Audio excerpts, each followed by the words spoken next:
Hello friends, जय हिंद। कैसे हैं आप सभी? उम्मीद है बहुत ही अच्छे होंगे और अपनी तैयारी निरंतर कर रहे होंगे। तो आइए, 40 महत्वपूर्ण प्रश्नों की प्रैक्टिस श्रृंखला है जिसे हम सब साथ मिलकर करेंगे। सबसे पहले कल के प्रश्न का उत्तर कि आधुनिक युग की मीरा किस कवित्री को कहा जाता है। तो आपको बताना है कि आधुनिक युग की मीरा किस कवित्री को कहा जाता है।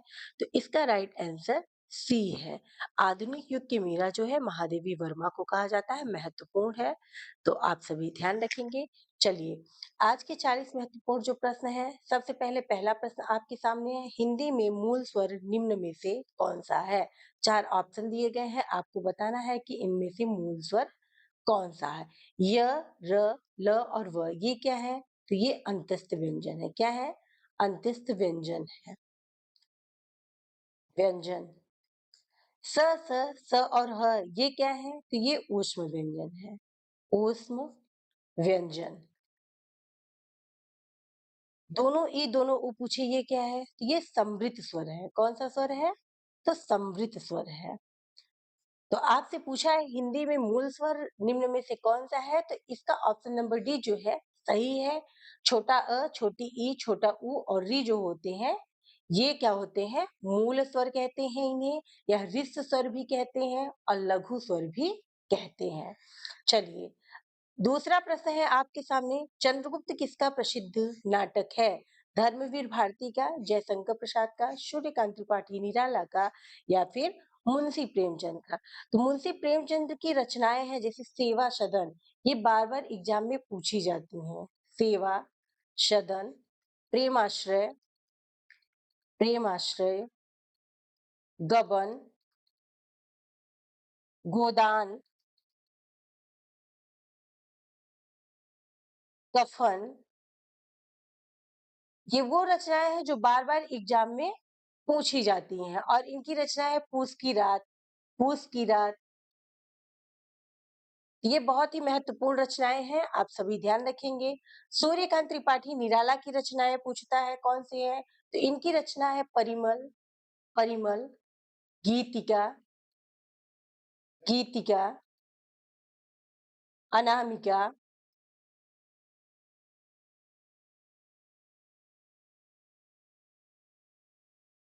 और कुकुरमुत्ता, कुकुर मुत्ता।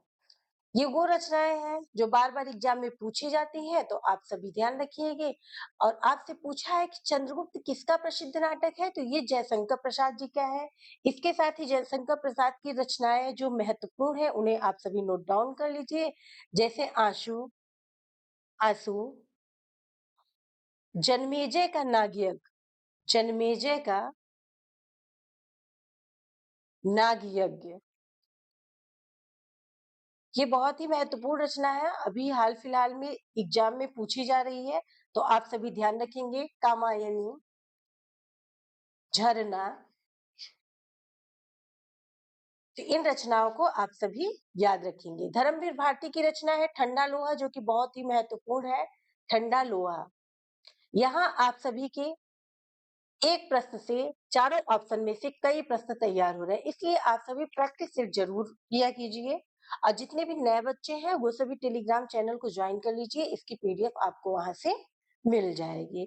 छायावाद के जनक पूछता है अगर कि कौन है, तो वो जयशंकर प्रसाद है। छायावाद के जनक पूछे तो जयशंकर प्रसाद है, इसे भी आप सभी ध्यान रखेंगे। चलिए, अगला प्रश्न है आपका। अपभ्रंश भाषा का काल कौन सा है? तो चारों ऑप्शन में से आपको बताना है कि अपभ्रंश भाषा का काल कौन सा है। तो 500 ईसा से लेकर 1000 ईसा तक। ठीक, ऑप्शन नंबर बी जो है इसका सही उत्तर है। अगला प्रश्न है आपका रस से। तो विभत्स रस का स्थायी भाव क्या होगा? विस्मय होगा, जुगुप्सा होगा, अद्भुत होगा, या फिर शोक होगा। तो अद्भुत रस का स्थायी भाव पूछे तो विस्मय होता है, या आश्चर्य भी हो सकता है।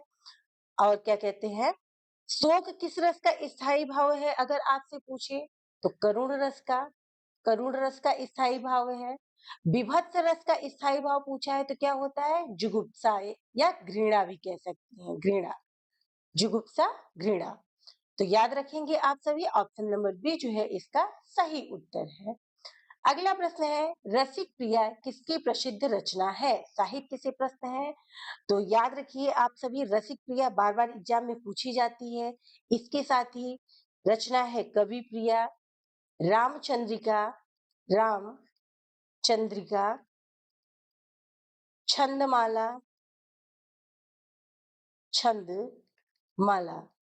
तो ये सभी रचनाएं जो है किसकी हैं? केशव दास की हैं। रसिक प्रिया, कवि प्रिया, रामचंद्रिका, छंदमाला एग्जाम में बार बार पूछे जाने वाली रचनाएं हैं।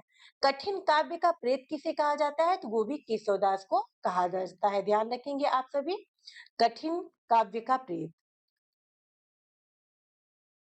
अगर एग्जाम में प्रश्न पूछता है तो आप सभी को याद होना चाहिए। चलिए अगला प्रश्न है आपका, अपभ्रंश में कितने स्वर मौजूद थे? तो अपभ्रंश में 8 स्वर मौजूद थे। अगर पूछता है कौन कौन से थे, तो अ था, बड़ा आ था, छोटी ई थी, बड़ी ई, छोटा ऊ, बड़ा ऊ, ए था और ओ था। अगर वर्तमान में स्वर पूछे कितने हैं, तो वो कितने हैं? 11 हैं, आप सभी को याद होगा। तो अपभ्रंश में स्वर पूछे तो 8 होते हैं। ऑप्शन नंबर सी जो है इसका सही उत्तर है। अगला प्रश्न है, किसी की कही हुई बात को स्पष्ट करने के लिए वाक्य के अंत में किस चिन्ह का उपयोग करते हैं? किसी की कही हुई बात को स्पष्ट करने के लिए जो है विवरण चिन्ह का प्रयोग किया जाता है। ध्यान रखेंगे, लोप चिन्ह का सा होता है तो ऐसे डैश डैश करके होता है, प्लस के निशान बने होते हैं। लाघव चिन्ह कौन होता है? उसका ये चिन्ह। और रेखांकन क्या होता है? ऐसे किसी भी चीज को रेखांकित किया जाता है। तो आप सभी विराम चिन्ह को पहचान रखिए, क्योंकि एग्जाम में विराम चिन्ह को देकर पूछता है कि ये कौन सा विराम चिन्ह है। चलिए अगला प्रश्न साहित्य से ही है। घुमक्कड़ शास्त्र के लेखक इनमें से कौन है? तो निर्मल वर्मा की रचना है एक, जो कि बहुत ही महत्वपूर्ण है, कव्वे और काला पानी। कव्वे और काला पानी। इस कृति के लिए इन्हें साहित्य अकादमी पुरस्कार मिला है। कब मिला है? तो 1985 में मिला है। याद रखेंगे, निर्मल वर्मा की रचना है कव्वे और काला पानी। 1985 में इसके लिए इन्हें साहित्य अकादमी पुरस्कार मिला है। तो घुमक्कड़ शास्त्र जो है ये राहुल सांकृत्यायन की रचना है। इसके साथ ही इनकी एक रचना है वोल्गा से गंगा। वोल्गा से गंगा, ये भी बार बार एग्जाम में पूछी जाती है। तो आप सभी ध्यान रखेंगे कि घुमक्कड़ शास्त्र, वोल्गा से गंगा, ये सभी रचनाएं जो है राहुल सत्यायन जी की हैं। अगला प्रश्न है, जिन संज्ञाओं में एक ही प्रकार की वस्तुओं अथवा व्यक्तियों का बोध हो उन्हें कहते हैं। तो जिन संज्ञाओं में एक ही प्रकार की वस्तुओं अथवा व्यक्तियों का बोध हो, वहां पर जातिवाचक संज्ञा होती है। अगला प्रश्न है आपका, शिक्षक ने पाठ पढ़ाया किस कारक का प्रयोग हुआ है? तो शिक्षक ने पाठ पढ़ाया, तो यहाँ पर कर्ता कारक है। ऑप्शन नंबर ए जो है इसका सही उत्तर है। अगला प्रश्न है आपका, विसर्ग का उच्चारण स्थान है, कंठ होता है, ओष्ठ होता है, तालव्य होता है या फिर अनुनासिक होता है? तो विसर्ग का उच्चारण स्थान जो है कंठ होता है। ध्यान रखेंगे आप सभी। चलिए अगला प्रश्न है आपका, संगम शब्द में किस तरह की अशुद्धि है? शुद्ध शब्द क्या होता है? संगम।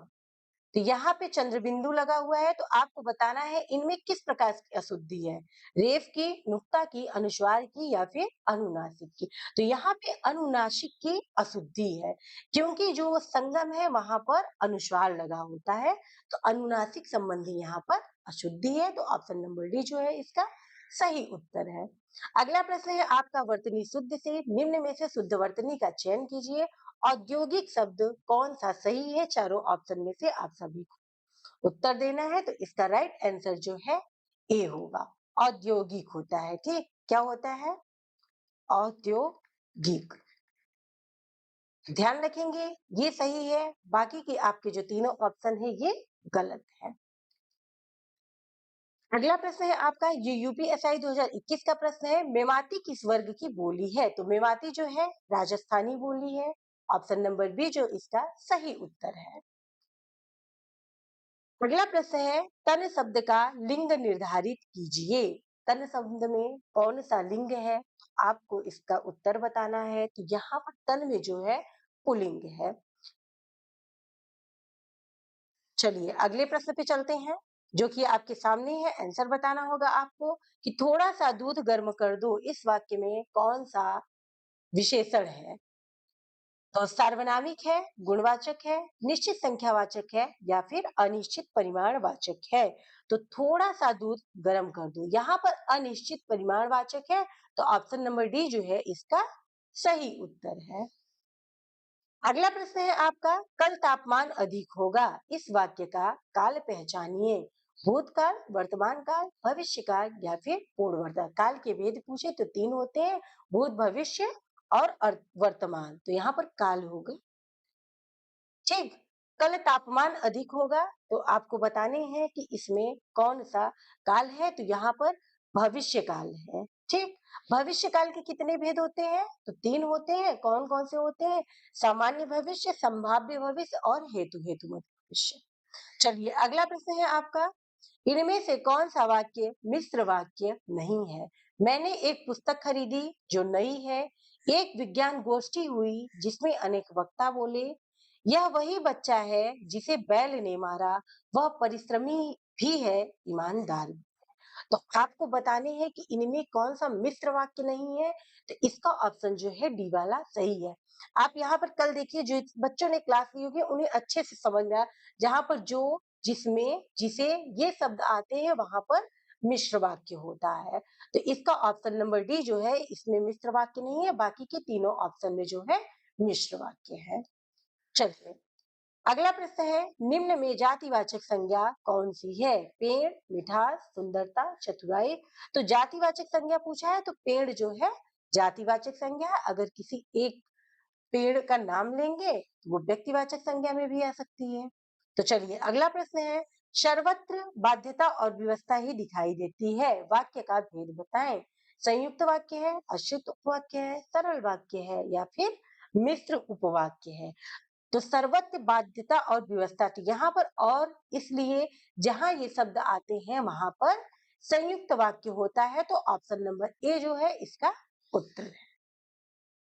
चलिए अगले प्रश्न पे, जो मुश्किल से प्राप्त हो उसे कहते हैं आलभ्य, सुलभ, दुर्लभ, आलंघन।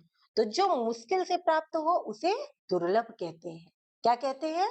तो दुर्लभ कहते हैं दोस्त, याद रखेंगे आप सभी। चलिए अगला प्रश्न है आपका, उत्तम पुरुष सर्वनाम के किस भेद का एक प्रकार नहीं है? तो उत्तम पुरुष सर्वनाम के किस भेद का एक प्रकार नहीं है? तो पुरुषवाचक, निजवाचक, निश्चयवाचक या फिर संबंधवाचक। उत्तम पुरुष सर्वनाम के किस भेद का एक प्रकार है आपसे पूछा है, तो ये पुरुषवाचक सर्वनाम का प्रकार है। पुरुषवाचक सर्वनाम के तीन प्रकार होते हैं, कौन कौन से? उत्तम पुरुष, मध्यम पुरुष और अन्य पुरुष। ठीक, ध्यान रखेंगे आप सभी। चलिए अगला प्रश्न है आपका, अफसोस में नहीं जा सका, रेखांकित शब्द में अव्यय का प्रकार बताएं। तो हर्ष सूचक अव्यय है, आश्चर्य सूचक अव्यय है, शोक सूचक अव्यय है या फिर संबोधन सूचक अव्यय है। अफसोस में नहीं जा सका, यहाँ पर शोक सूचक अव्यय है। चलिए नेक्स्ट प्रश्न है आपका सामने, सफलता न मिलने पर दुखी होना को क्या कहते हैं? कृपा कहते हैं, क्षोभ कहते हैं, दया कहते हैं या फिर दुख कहते हैं। तो सफलता न मिलने पर दुखी होने के लिए एक शब्द क्या है? क्षोभ होता है। इसका ऑप्शन नंबर बी जो है आपका सही उत्तर है। अगला प्रश्न है, क्रिया का मूल रूप है। तो क्रिया का मूल रूप जो है धातु है। ये प्रश्न बार बार एग्जाम में आता है, तो आप सभी ध्यान रखेंगे इसे, क्योंकि जो इजी प्रश्न होते हैं वही हमसे गलत होते हैं, है ना। तो चलिए, जो क्रिया अभी हो रही है उसे कहते हैं, यूपीपीसीएस 2018 का प्रश्न है, संभाव्य वर्तमान, अपूर्ण वर्तमान, सामान्य वर्तमान या फिर संदिग्ध वर्तमान। तो जो क्रिया अभी हो रही है उसे क्या बोलते हैं? अपूर्ण वर्तमान बोलते हैं। वर्तमान काल के भेद पूछे कितने होते हैं? पांच होते हैं। कौन कौन से? सामान्य वर्तमान, अपूर्ण या तात्कालिक वर्तमान, पूर्ण वर्तमान, संदिग्ध वर्तमान और संभाव्य वर्तमान। चलिए अगला प्रश्न है आपका मुहावरे से। आजकल के बच्चे माता पिता की आंखों में धूल झोंकने में कुशल है, रेखांकित का अर्थ बताइए। तो आप सभी को आंखों में धूल झोंकने का अर्थ बताना है, क्या होगा? घमंड दिखाना, धोखा देना, उपद्रव देना। यहाँ तीन ही ऑप्शन है, तो इन्हीं में से आपको आंसर करना है। आंखों में धूल झोंकने का अर्थ होता है धोखा देना। ऑप्शन नंबर जो बी है इसका सही है। चलिए, नेक्स्ट प्रश्न है आपका। यशोदा में संधि है, स्वर संधि, व्यंजन संधि, या फिर यहाँ पे विसर्ग होगा, विसर्ग संधि। तो यशोदा में जो है कौन सी संधि है?